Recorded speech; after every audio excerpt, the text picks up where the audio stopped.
At mapalad ho tayo, kapiling natin sa ating linya ng komunikasyon ang dating tagapagsalita ni dating Pangulong Rodrigo Roa Duterte, si Attorney Harry Roque, direkta mula ho dyan sa the Netherlands.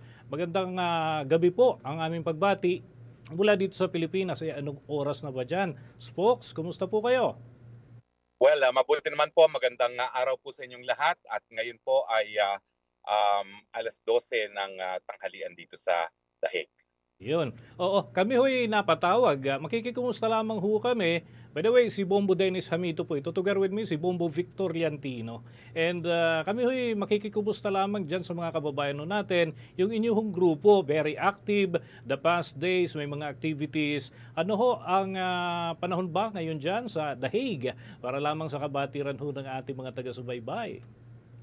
Well, kami po ay in a state of shock dahil doon sa desisyon na pinagkait nga ang interim release kita Tatay Digong. Bagamat kami ay hopeful na mapapakinggan pa rin ng apela ni Tatay Digong. No? So by and large po, talagang inaasahan namin na dahil pinagpaliban na ang confirmation of charges dahil nga di umano'y hindi na niya kayang humarap sa paglilitis, ang buong akala namin talagang bibigyan na siya ng interim release dahil bakit pa siya mananatili sa kulungan kung hindi na niya kaya harapin ang paglilitis. No? Pero may mga remedyo pa po dyan at patuloy po nagdadasal at patuloy na magsasalita mga kababayan natin na mali ang pagkaka-kidnap ni Tatay Digong at dahil dito kinakailangan siya ay mapalaya sa lalong mabilis na panahon. Spokes, ito hong paraan ng pag-apila, ano ho ito at papaano batay ho sa rules ng International Criminal Court, knowing na kayo ho ang isa sa mga accredited lawyers na Pilipino dyan sa International Criminal Court? Well, ang lahat po ng desisyon pagdating sa interim release ay po pwede talaga maapila doon sa tinatawag na appellate division ng korte ng ICC. No? Ngayon kasi nasa pre-trial tayo, no? Nasa pre-trial division tayo. Iba pa ang division kapag siya'y malilitis na at iba rin yung division na dumidinggin ng mga apela. So nasa appellate division na po ang appeal ni Tatay Digong at ang huling pagkakaalam ko ay naisumiti na po ang formal na apela galing nga sa desisyon na pinagkakait ang interim release.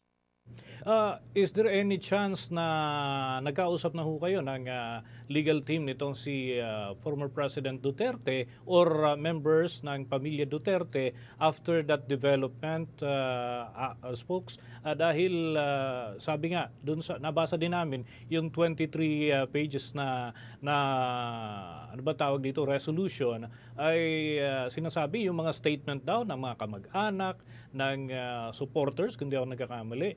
So, paano ho ang magiging sitwasyon ngayon? May gag order na ba after that, spokes? Well, matagal na pong nagkaroon ng gag order, no? Bagamat ang sinasabi ng pamilya, ito ay dahil sa kautusan ng hukuman, ako naman naniniwala na dahil nga ginagamit ng mga kalaban ni Tatay Digong ang mga statements ng mga kaanak sa mga briefing laban kay Tatay Digong. At yan nga ang nangyari, no? Verbatim, kinopya ng pre-trial chamber yung mga sinasabi ng mga abogado ng biktima at mga kalaban ng mga Duterte, no, para nga ipagkait itong interim release. Lalong-lalo na yung pabirong sinabi ni VP Sara na siguro itakas na lang natin si Tatay Digong. Ang hindi naman nila alam at sana pakinggan ng Appellate Tribunal, bagamat Vice Presidente si Inday Sara Duterte, talaga namang patuloy siyang ginigipit ng Marcos administration sa punto na halos wala na siyang kapangyarihan, no? Mula sa budget hanggang sa security, wala naman talagang kapangyarihan ni si Inday Sara Duterte dahil yan ang gusto mangyari ng mga Marcoses. Okay, bago ho ituloy yung iba ko pang mga katanungan, ang akin hong katandem, si Bombo Victor, meron ding ilang katanungan para po sa inyo, spokes. Spokes, Yes, magandang araw. yes, Magandang araw Bombo po Victor. sa iyo. Opo. Una on my part, spokes, no, gusto ko lamang itanong kasi may panawagan ho itong si Senator Alan Peter Cayetano na snap election dito ho sa Pilipinas. Ano ho ang take mo dito? Sa akin, bakit kinakailangan mag-resign ng lahat? Ang kinakailangan, mag-resign lang yung palpak at yung pinagdududahan na wala sa tamang pag-iisip na si Marcos Jr. At dahil lang VP Sara naman ang siyang constitutional successor, pag nag-resign ng Marcos Jr., dapat magsumunod na presidente ay si Inday Sara Duterte. No? Sa akin, wala akong naiisip kung bakit kailangan lahat mag-resign dahil ang punot-dulo naman ng problema natin sa korupsyon ngayon ay ang ulo, no, ang puno. Yan ang walang iba kundi si Marcos Jr. Bukod doon sa snap election na spokes, no, may mga nananawagan rin na Marcos resign, may mga gusto na lahat ay umalis nga sa pwesto including si VP Sara. Meron naman kudita raw. Ano po ang nakikita niyong posibleng mangyari ayon ho sa inyong obserbasyon? Well, alam mo, yung mga ayaw kay BP Sara ay ang mga dilawan. At ang panawagan ko sa mga dilawan, kapag kayo pumayag na ibang papalit kay Marcos Jr., babaliwalain niyo yung naging legacy ni Cory Aquino sa ating bayan at yan yung 1987 Constitution. So kung pinangagalagahan nyo ang legacy ni Tita Cory, hindi nyo buburahin ang 1987 Constitution at irerespetuhin nyo na kapag napasipa na natin si Marcos Jr., ang dapat ipalit ay walang iba kundi si VP Sara. Okay, balik po sa akin, spokes. Marami po ang naghihintay sa inyo. Nitong 19th Congress kasi pinakontempt kayo at ipinatawag ng makailang ulit. Pero wala na po yung mga nagpatawag po sa inyo, yung nag-issue ng contempt at wala na rin, lusaw na rin ho yung body na binuo dyan sa Kamara.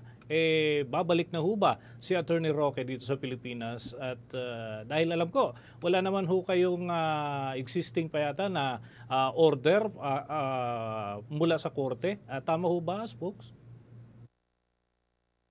Mali po, nagkaroon po sila ng tanim kaso non-bailable human trafficking, bagamat walang kahit sinong nagreklamo na ako'y nag-recruit ng kahit sino. No?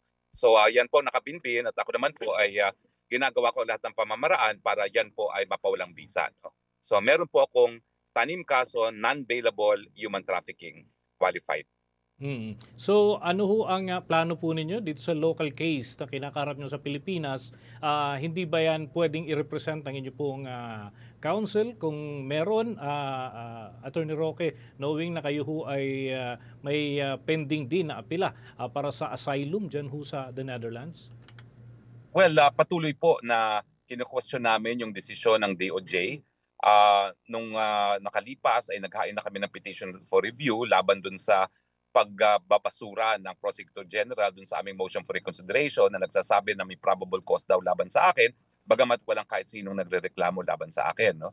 So inaasahan namin na kung hindi papaboran niya ng Secretary of Justice, kung sino man ngayon ang uupo bilang Secretary of Justice, makakapunta na kami sa Court of Appeals. Pero importante na ubusin muna namin ang administrative reliefs kasi unang-una, mas mabilis ang relief yan. Pangalawa, hindi tatanggapin ng Court of Appeals hanggang hindi na-exhaust ang lahat ng administrative remedies. Okay, finally, Secretary Roque, baka ho may mensahe kayo para sa gobyerno ng Pilipinas at dun sa mga supporters din ni former President Duterte dito sa Pilipinas. Please go ahead, Secretary. Ang panawagan ko po, wala na po dapat tayong kulay, hindi na po dapat tayo magkaroon ng pagkakahiwalay, malulusaw na po ang ating bayan kung hindi po matitigil itong sistema ng korupsyon na unfortunately nga po naging SOP na sa pang-araw-araw na buhay dito sa administrasyon ni Marcos Jr. Magsama-sama na po tayo, magsimula tayo anew at bigyan na po natin ng pagkakataon si VP Sara na mamuno. With that, maraming salamat po, Spokes, sa pagkakataon na kayo ay nakausap namin dito sa Bombo Network News. Thank you so much. Maraming salamat din po. Mga kabombo, mga ka-Star Nation, nakausap po natin sa pagkakataong ito ang dating tagapagsalita ni former President Rodrigo Roa Duterte, si Attorney Harry Roque, na nananatili pa rin ho doon sa the Netherlands, mga kabombo.